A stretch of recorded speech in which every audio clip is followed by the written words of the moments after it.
You don't need more goals. You don't need another vision. I'm gonna tell you why chasing the next big thing might be keeping you exactly where you are, and what actually moves the needle when everything else feels like noise. Your father probably had one job his whole life, maybe two if things got rough. He didn't have a vision board. He didn't write down his goals every January 1st. He just showed up, day after day. Same lunch pail, same route to work, same chair at the dinner table. And somehow, that man built something. A house, a family, a life that meant something. Now look around. Everyone's got a podcast about their journey.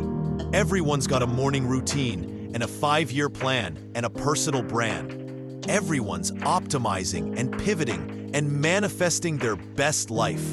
And most of them are exactly where they were last year, just with better vocabulary about why they're stuck. Do you agree with that? Or does it sound completely wrong to you? If this hits you somewhere you didn't expect, hit that subscribe button and turn on notifications, because what I'm about to share might change how you see everything you think you want. Picture this. It's Sunday evening. You're sitting at your kitchen table with a fresh notebook, the kind with clean lines and that new paper smell. You've got your favorite pen, maybe some coffee getting cold next to you, and you're writing.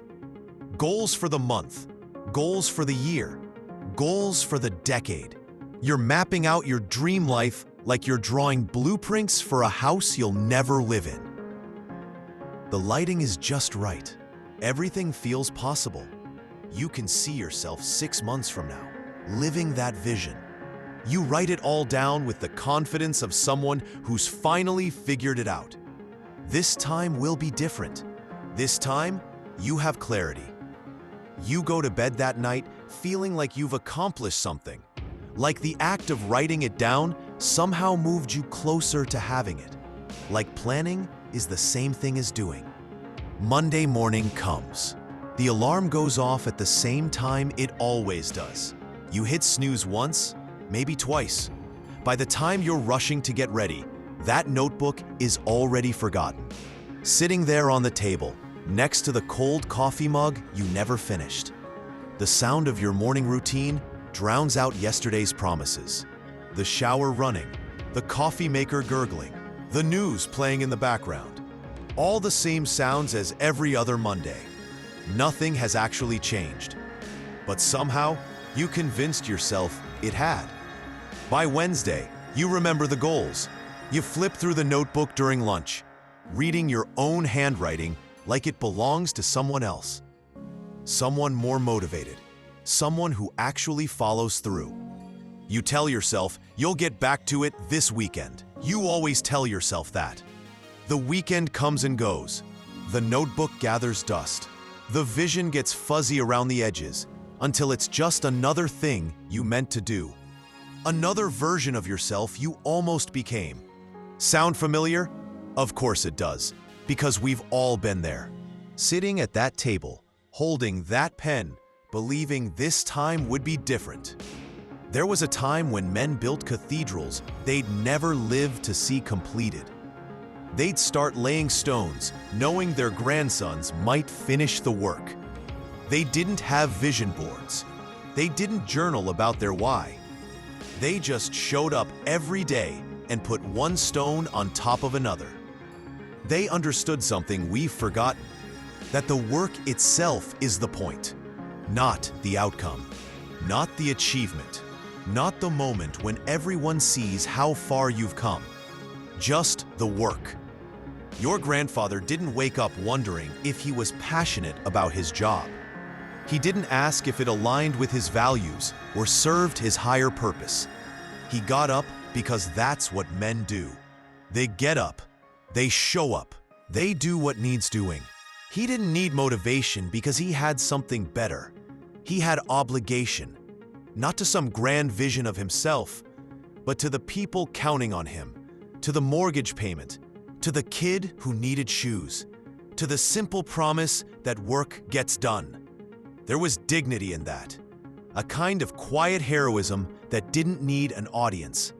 He didn't post about his journey or optimize his workflow or hack his productivity. He just worked. And somehow, in all that ordinary showing up, he built something extraordinary, a life that mattered.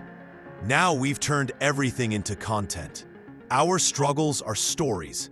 Our habits are hacks. Our daily routine is a personal brand waiting to happen. We document our journey more than we actually take it. We've got apps to track our habits, and coaches to help us find our purpose, and courses to teach us how to be disciplined.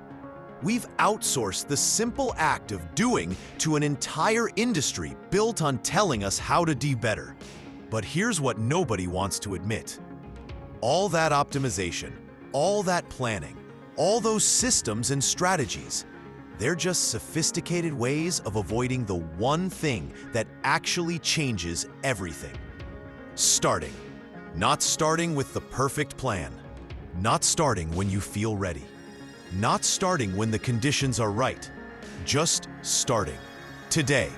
With what you have. Where you are.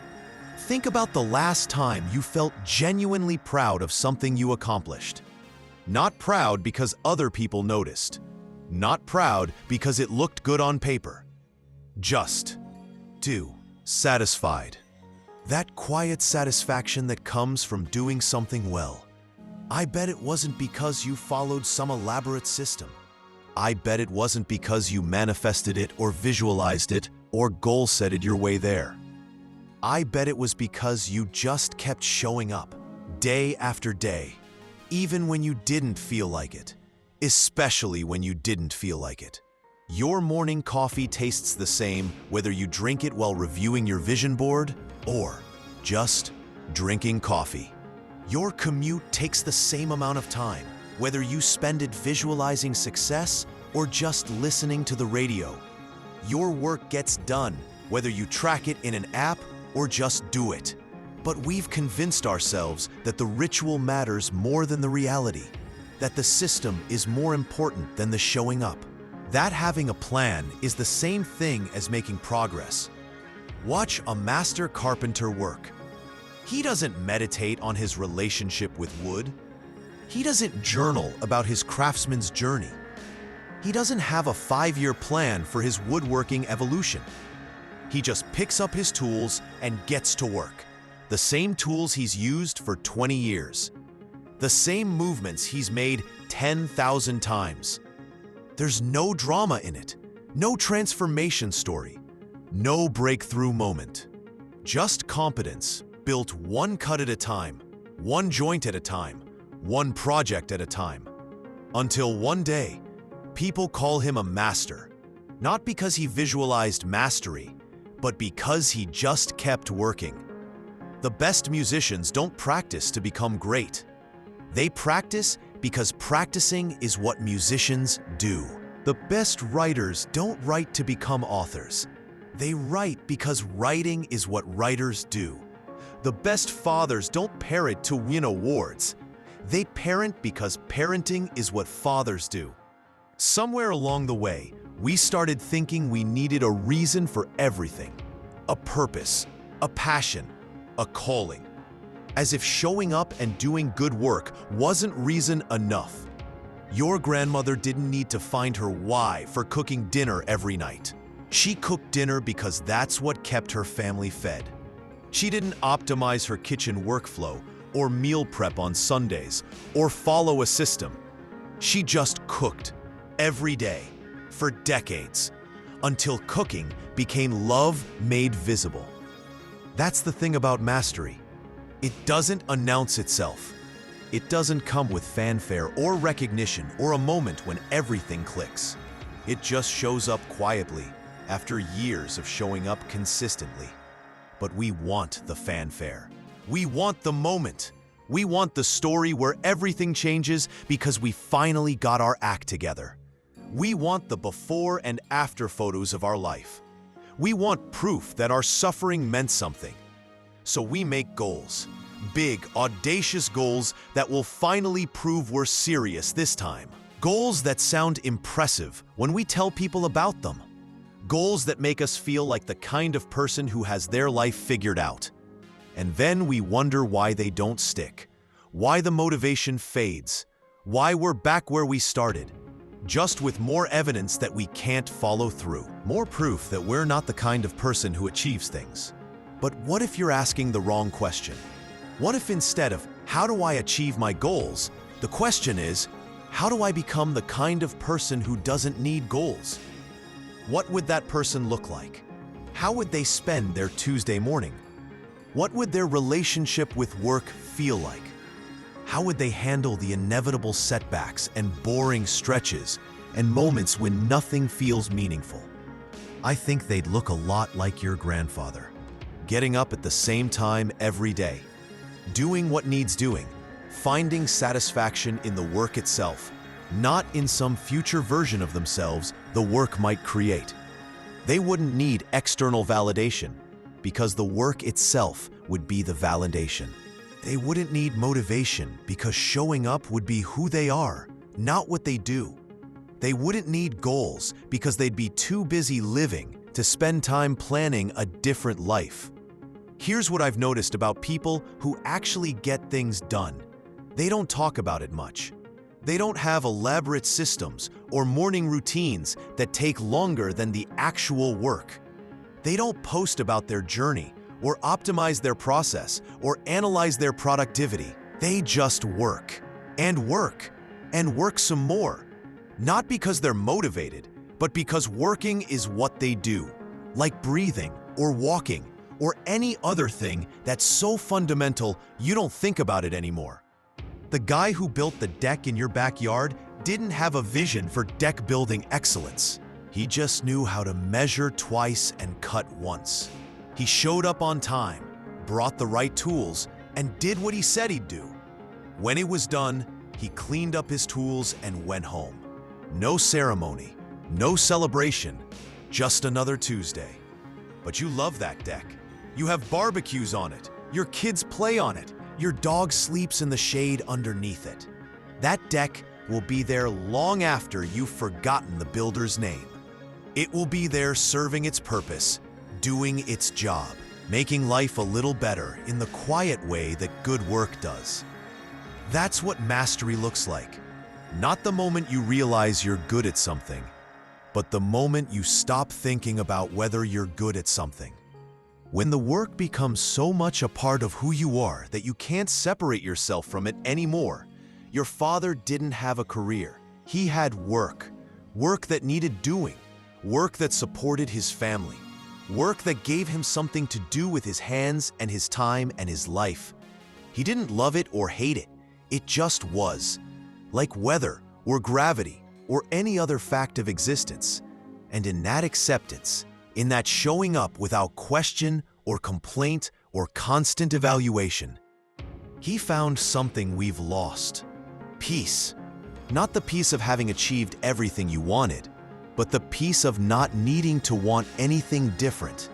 He came home tired but satisfied. Not because the work was fulfilling in some cosmic sense, but because he'd done his part. He'd earned his place at the dinner table. He'd kept his end of the bargain with life. Now we're all searching for that perfect intersection of passion and profit, purpose and productivity. We want work that feeds our soul and pays our bills and looks good on LinkedIn and makes us feel like we're changing the world. And while we're searching, while we're optimizing and pivoting and trying to find our calling, the work that actually needs doing goes undone. The simple, ordinary, unglamorous work that keeps the world running and families fed and communities functioning. Someone has to do it. Someone has to show up without fanfare and do what needs doing. Someone has to be reliable in a world that's forgotten what reliability looks like. Maybe that someone is supposed to be you. Not because it's your passion or your purpose or your calling, but because it's what's in front of you. Because it's what needs doing. Because someone has to, and you're someone. Think about the people in your life who you actually depend on. The ones you call when something breaks or goes wrong or needs handling. I bet they're not the ones with the biggest goals or the clearest vision or the most optimized morning routine. They're the ones who just show up every time, without drama or explanation or need for recognition. They do what they say they'll do. They keep their word. They handle their business. That's not sexy. It doesn't make for good content. It doesn't fit the narrative of transformation and breakthrough and becoming your best self. It's just reliable, steady, present. But reliability is what holds everything together. Steadiness is what gets things built. Presence is what makes life worth living. Not the highlight reel moments, but the ordinary Tuesday afternoons when nothing special happens. And that's exactly enough. Your dog doesn't need you to optimize your relationship with him. He just needs you to fill his water bowl and throw the ball and be there when he wants to sleep next to your feet. He doesn't care about your 5-year plan or your morning routine or your personal development journey. He just wants you to show up every day as yourself. Maybe that's the secret. Not becoming someone better, but being who you already are. Consistently, reliably, without apology or explanation or constant improvement. Not the version of yourself you think you should be. Not the person you'd be if you had more discipline or motivation or clarity. Just you, today, doing what needs doing. The dishes in your sink don't care about your vision for a cleaner lifestyle. They just need to be washed. Your bills don't care about your relationship with money. They just need to be paid. Your kid doesn't care about your parenting philosophy. They just need you to pay attention when they're talking. Simple things, ordinary things, things that don't require a goal or a system or a transformation. Just attention, just showing up, just doing what's right in front of you. But we've made it complicated. We've turned everything into a project, a journey, a story of becoming. We've forgotten that most of life isn't about becoming anything. It's just about being. Here, now, doing what needs doing. Watch an old man tend his garden. He's not gardening to achieve anything. He's not optimizing his soil pH or tracking his harvest yields or documenting his journey to sustainable living. He's just gardening. Because gardens need tending. Because he likes tomatoes. Because it's Tuesday, and that's what he does on Tuesday. His hands know the work. His body knows the rhythm. His mind doesn't need to be anywhere else because this is where he is. This is what he does. This is enough. That's what we've lost in all our goal setting and vision boarding and life hacking. The simple satisfaction of being where you are, doing what's in front of you, without needing it to be anything more than what it is. Your great-grandfather didn't need a purpose-driven life. His purpose was simple. Take care of what's yours. Your family, your land, your word, your work. Not because it would lead to something better, but because it was yours to take care of. He didn't optimize anything. He just did what needed doing, when it needed doing, the way it needed to be done.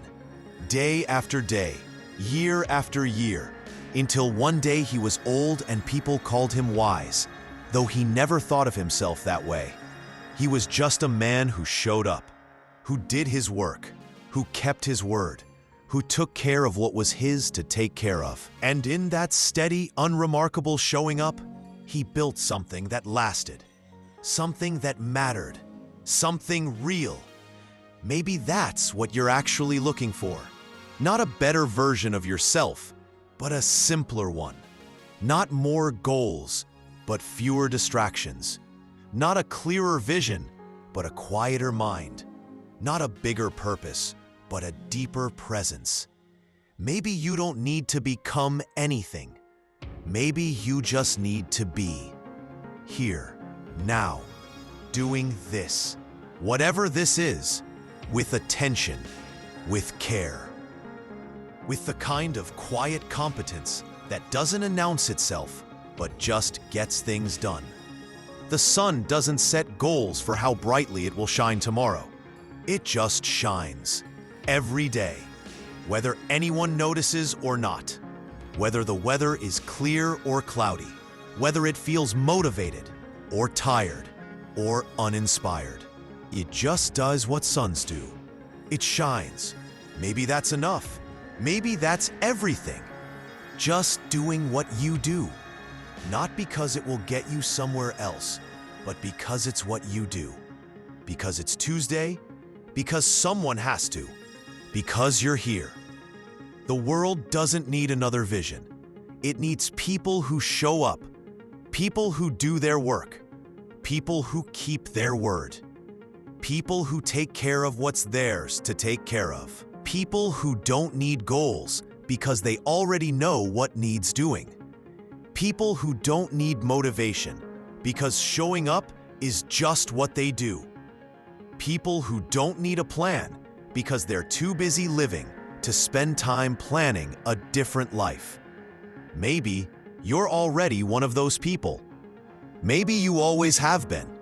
Maybe you just forgot. Somewhere between all the goal setting and life hacking and trying to become someone else, maybe it's time to remember, not who you want to be, but who you already are.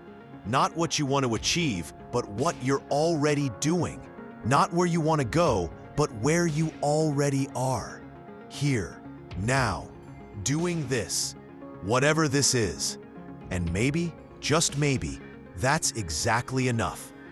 You don't need more goals. You don't need another vision. You just need to keep showing up every day as yourself, doing what needs doing, taking care of what's yours to take care of. That's not a strategy. It's not a system. It's not a hack or a technique or a method for getting what you want. It's just life. Real life. The kind that happens when you stop planning it and start living it. If this resonates with something you've been feeling but couldn't put into words, hit that subscribe button and turn on notifications, because sometimes the most profound truths are the simplest ones. Sometimes what we're looking for has been right in front of us all along. The next time you sit down with that notebook and that pen and that feeling that you need to figure out your life, maybe just close the notebook. Get up from the table. Go do one small thing that needs doing. Wash the dishes. Call your mother. Fix the thing that's been broken for weeks. Don't do it because it's part of a plan. Don't do it because it aligns with your goals. Do it because it needs doing. Because you're here. Because someone has to. And notice how that feels. Notice the quiet satisfaction of completing something without needing it to mean anything more than what it is. Notice the peace that comes from being present to what is, instead of fixated on what could be. That's the secret, if there is one. Not wanting less, but needing less. Not doing more, but being more present to what you're already doing. Not becoming someone else, but accepting who you already are. You are enough, right now, as you are, doing what you're doing, living the life you're living. You don't need to optimize it or improve it or transform it into something else. You just need to live it, fully, presently, without reservation or apology.